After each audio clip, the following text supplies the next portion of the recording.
Olá! E a live foi feita e foi para mim um sucesso.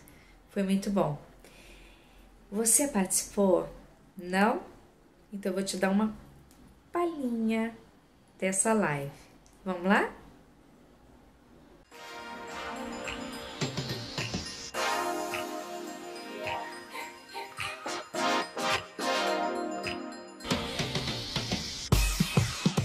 Depressão pode ser genética?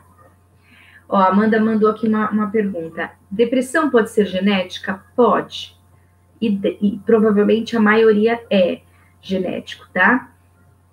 Então, sempre tem algum caso na família e vocês precisam dar Tem depressão situacional, né? Que faz parte de uma situação da sua vida, um momento da sua vida, por exemplo, um desemprego, por exemplo, uma morte de uma pessoa querida, que você tem tanta importância.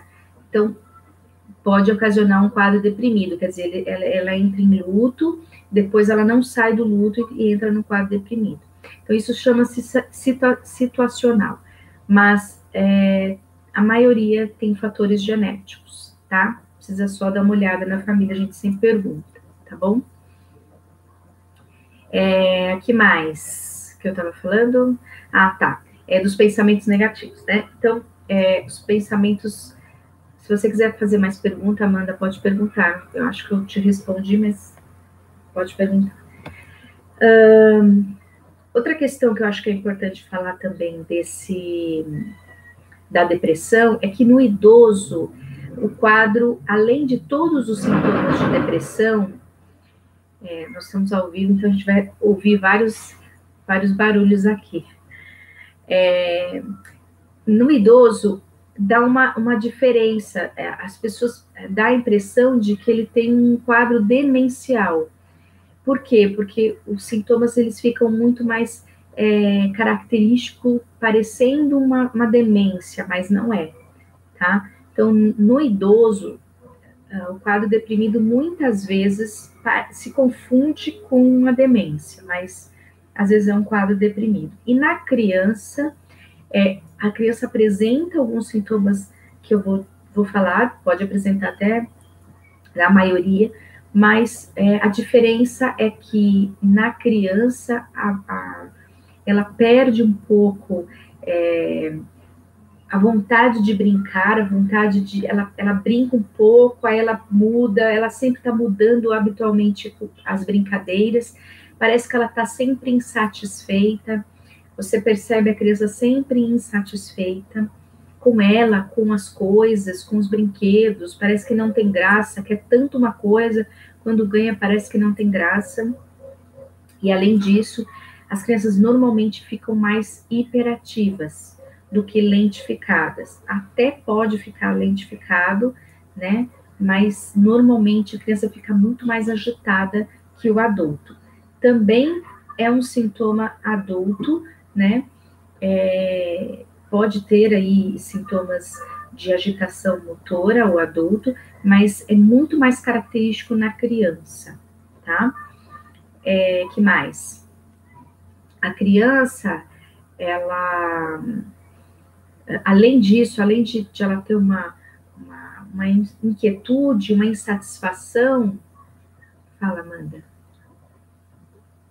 A partir de qual idade a criança pode ter depressão? Olha, a criança ela pode ter depressão, não tem uma idade específica, mas a gente percebe já o diagnóstico a partir dos 6 anos de idade. A gente já começa a ver alguns sintomas, tá? Antes disso é difícil. A maioria hoje está na infância mais posterior, que é a infância mais para frente, né? Que é os seus 9 anos, 8 anos, a gente vê mais os sintomas deprimidos, tá, Amanda? Mas a gente já consegue ver a partir dos 6 anos, tá?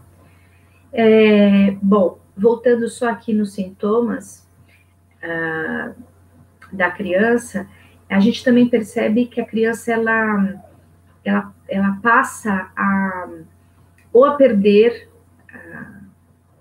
a vontade de comer ou ela ganha o apetite, que ela fica parecendo ansiosa e ela passa a comer bastante sem perceber.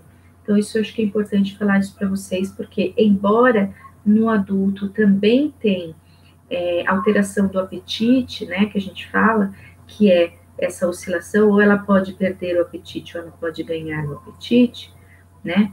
A criança, ela tende, normalmente, a ganhar apetite, em vez de perder. Até pode ter essa perda da vontade de comer, mas, num modo geral, elas tendem a querer comer mais, tá? E não percebe que está comendo. A pessoa fala, mas você já acabou de comer e ela continua comendo, tá? Outra característica da criança, além dos sintomas normais, que eu vou falar daqui a pouco, a criança ela tende a ter mais pesadelos do que o adulto. Então a gente percebe essa diferença também. Elas ficam sequencialmente tendo pesadelos, tendo acorda à noite, quer ir para a cama dos pais, por conta dos sintomas deprimidos, tá bom?